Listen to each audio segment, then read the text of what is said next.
am Lalita Sharma from Surat School, Mahendragarh, lecturer of economics. Today we are going to discuss about the topic balance of payment.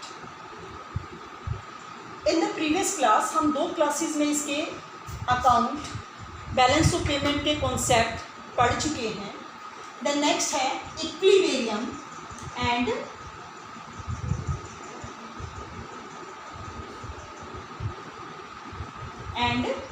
Disequilibrium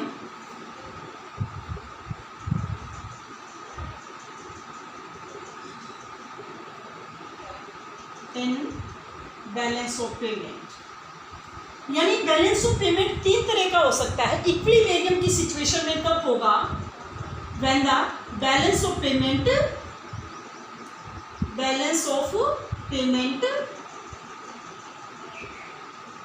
is balance.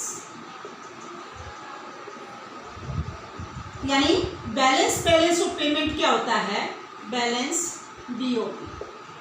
It means we have total receipts is equal to total payment of our country with the rest of the world. It means ये देखो balance of payment में दो terms होती हैं as a credit terms and debit terms. It means अगर credit terms ज़्यादा होगी debit terms से तो ये सरप्लस की सिचुएशन होगी. और अगर क्रेडिट और डेबिट टर्म्स या हम लिख सकते हैं कि balance of payment is a situation where credit terms is equal to debit terms. यानी डेबिट टर्म्स और क्रेडिट टर्म्स जहां पर दोनों आपस में बराबर होंगे, जिसमें हम चारों टर्म्स इंक्लूड करते हैं: visible terms, invisible terms, unilateral payment and capital transaction. अगर ये बराबर होंगी then these are called the balance of payment. और डिसइक्विलिब्रियम की सिचुएशन में दो कंडीशन अप्लाई हो सकती हैं. First is as a surplus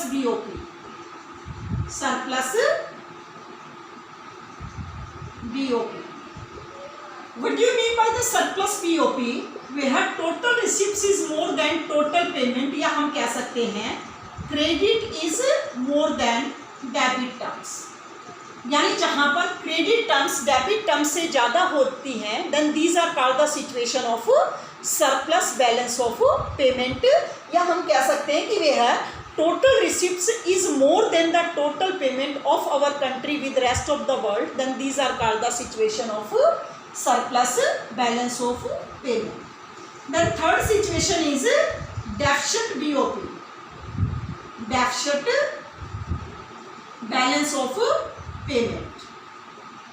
यानी it is a situation where total receipts is less then total payment of our country with rest of the world.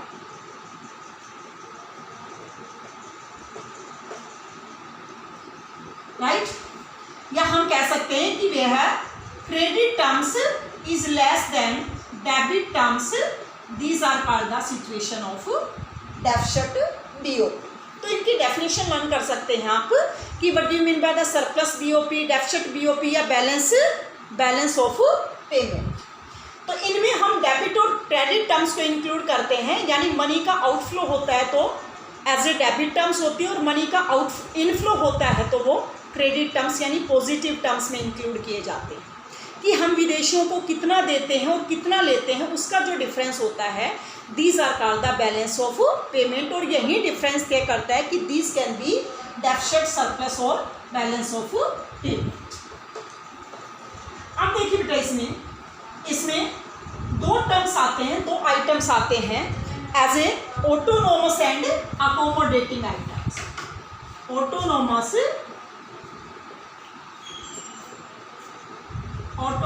items and accommodating items.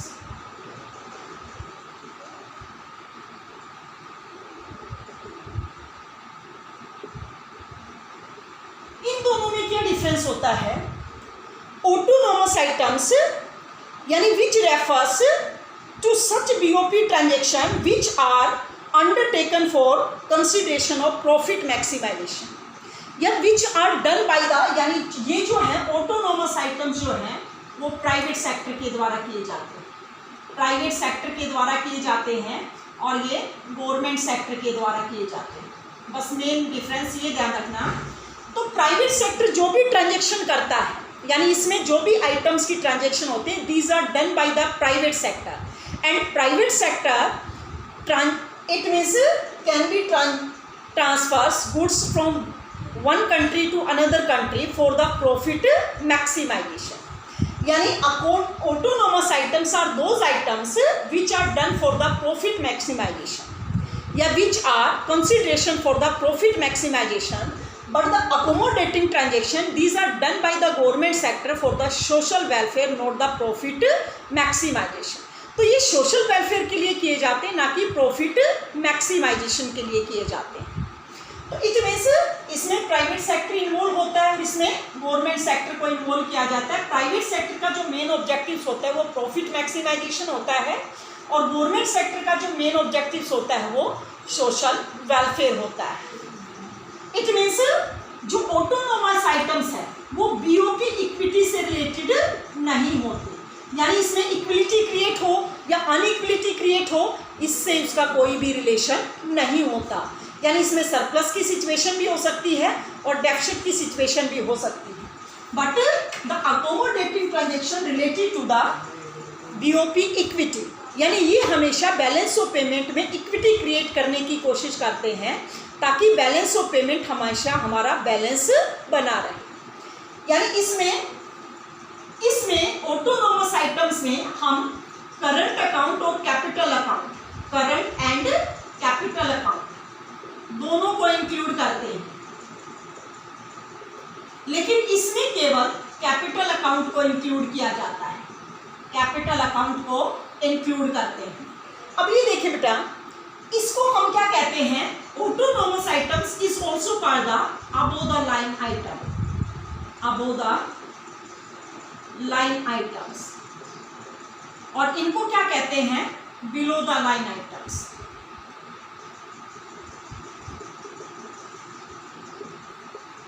यानी ये above the line items होते हैं और ये below the line items होते हैं। यानी ये बैलेंस ऑफ पेमेंट में इनइक्विलिटी क्रिएट करते हैं और इनका मेन ऑब्जेक्टिव्स होता है उससे नीचे क्रिएट करना, यानी सरप्लस या डेफिसिट की सिचुएशन क्रिएट ना हो।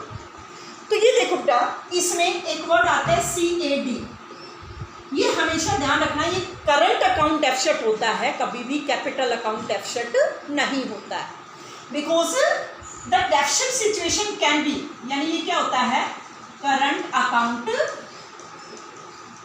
डेफिसिट,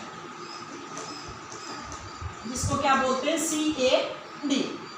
यानी the deficit situation can be created only with the help of the current account, क्योंकि करंट अकाउंट में हम विजिबल, इनविजिबल और यूनिलैटरल पेमेंट को इंक्लूड करते हैं। तो जो भी डेफिसिट की सिचुएशन क्रिएट होती है वो केवल किसके थ्रू होती है, एज ए करंट अकाउंट के थ्रू होती है, and these can be corrected only with the help of capital account.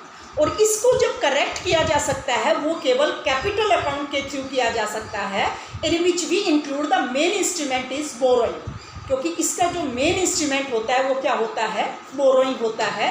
तो इस डेफिसिट की सिचुएशन अगर किसी भी प्रकार की क्रिएट होती है, then these can be corrected with the help of capital account, और कैपिटल अकाउंट में जो मेन होता है वो एज ए बोरोइंग होती है।